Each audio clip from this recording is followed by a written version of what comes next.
In today's project video, I'm going to show you how I made these live-free and DIY refrigerator magnets.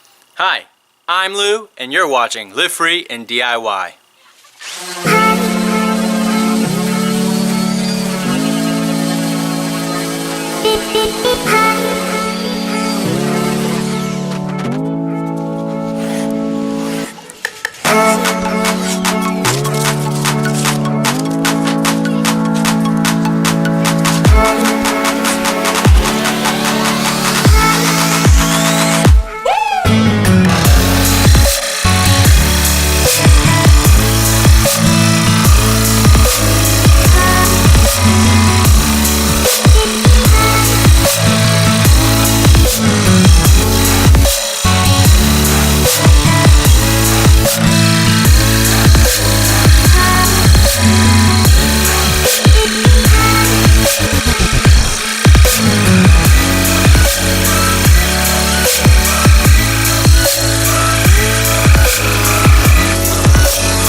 If you enjoyed this video, please hit like and subscribe below, and don't forget to leave a comment. Check me out on Instagram, where I'm going to be posting some other pictures of some other magnets I made, a little bit different than these Live Free and DIY logo magnets. Thanks again for supporting me. I am almost at 1,000 subscribers, and I have a project planned out, and I think it's going to be really fun.